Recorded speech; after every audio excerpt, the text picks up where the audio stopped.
And welcome to Hannity. And right behind me, sitting in our audience tonight, are law-abiding New York gun owners. Now, their names and addresses were printed by a local New York paper called the Journal News simply because they are legal owners of a firearm. Now, thanks to the newspaper's president and publisher, Janet Hasten, and Rockland editor Karen McBride, the families of the people right there sitting behind me in our audience have now been put at risk and their privacy completely trampled on. Tonight, they are here to voice their frustration and their fears. We're going to examine what legal actions they could take to fight back against the blatant invasion of privacy. And thanks all of you for being here. How are you all doing tonight? All right, let me start with a quick show of hands from everybody here. You've all been outed? How many here have been outed? Almost everybody, right? You have not, and you three, so I just want to make sure who has been. How many of you feel angry about what has happened here? Everybody. How many of you feel your privacy has been invaded? How many feel you are less safe because of what has happened? Everybody. All right, let's start. Why less safe? Well, it's not so much me who feels less safe. I feel worried about my neighbors because now there are people who never even thought about carrying firearms before, and they're very worried. They're worried that their house is like a shopping list for criminals. Right. From my perspective, there are three people that should be afraid. Number one, those that were identified as not having guns, right? Home invader. If you're a home invader, whose home are you going to go to? Secondly, all of you, if they want a gun, can they steal one? Right? And third, what about police officers? They've arrested criminals? You're agreeing with that in the back there. Yes, sir. Go ahead. Yes. Yeah. Retired police officer. Not only is my life in jeopardy, what about my defenseless family that does not have a firearm? You deserve better. And we'll get into that in a lot of detail. Thank you. Deneen Borelli, your book, you discussed all the threats that you had gotten over the course of the years. You're outspoken, you're in the public. Right. We expect that, but what does this mean for you?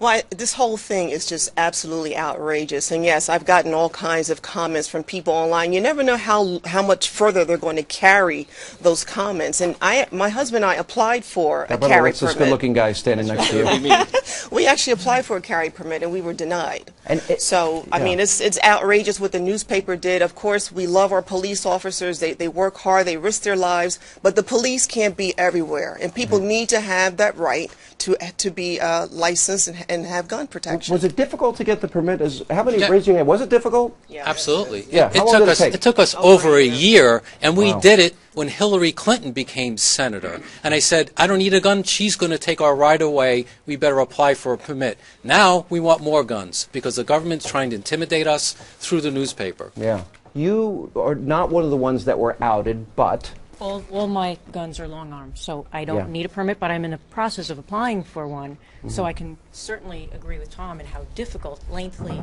and arduous that process is. And the Journal News is making it seem like everybody, look at all these crazy people with guns.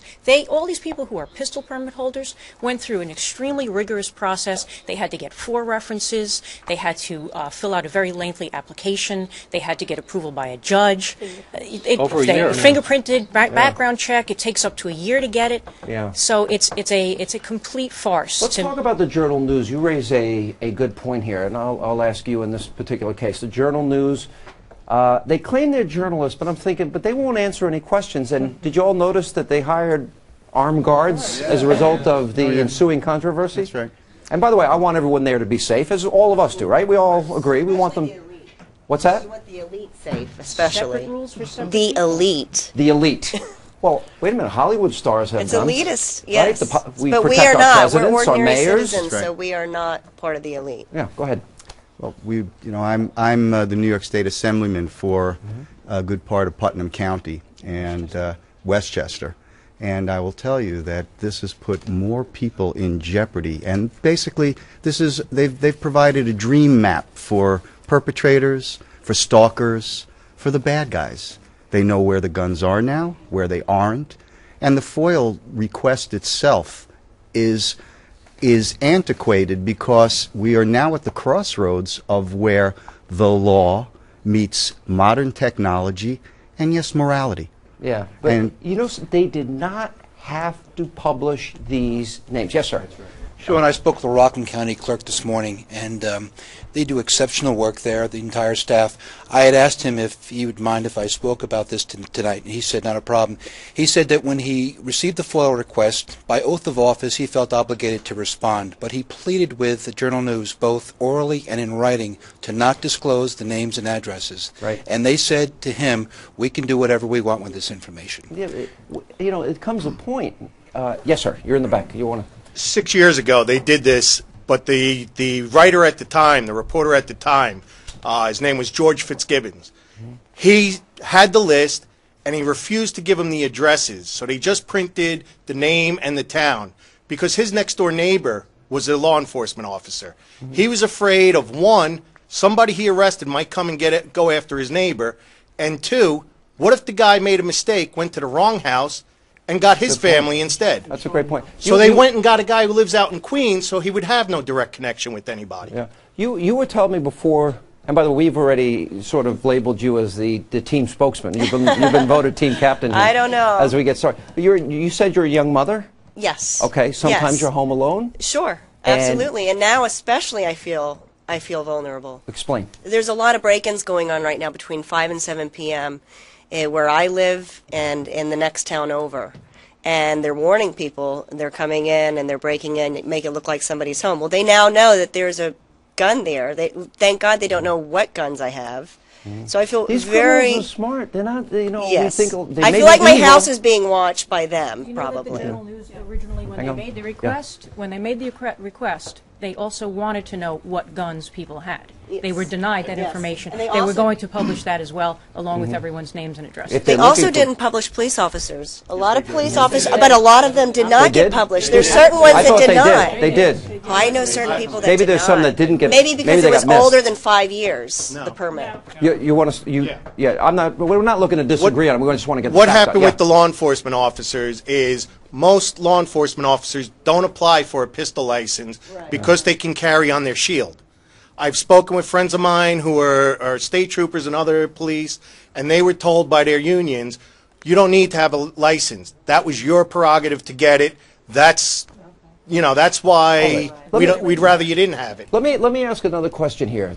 The governor of New York gives this, the madness has to stop. He gives this big state of the state address. He wants New York to have the toughest gun laws in the country. By the way, Connecticut had one of the toughest gun laws in the country. But he used the word earlier, confiscation. Sean, if I can speak to that. Yes, go ahead. As a senator from that area, people have to realize that this governor's on the record talking about confiscation, and people have got to get activated throughout the state of New York. There are bills out there right now that would send the state police to the doors of people who are now obeying the law, knock on that door and turn those individuals into criminals. That's where this governor wants to go with that. When he's screeching at the top of his lungs that you don't need 10 bullets to kill a deer. The Second Amendment isn't just for deer season. Wait a minute, this now becomes political. Will the Republicans, they have control of the Senate? But it's a coalition. It's a coalition. And I'm telling you right now that people need to get on that damn phone and they need to call their senators. Will Democrat, they hold the Republican, line? And hold the line.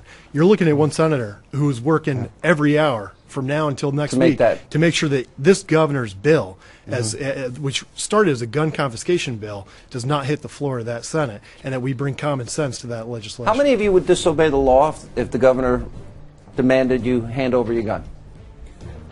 Immoral. Off the record? It's immoral. It's immoral. You would. All right, we got a lot more to get to.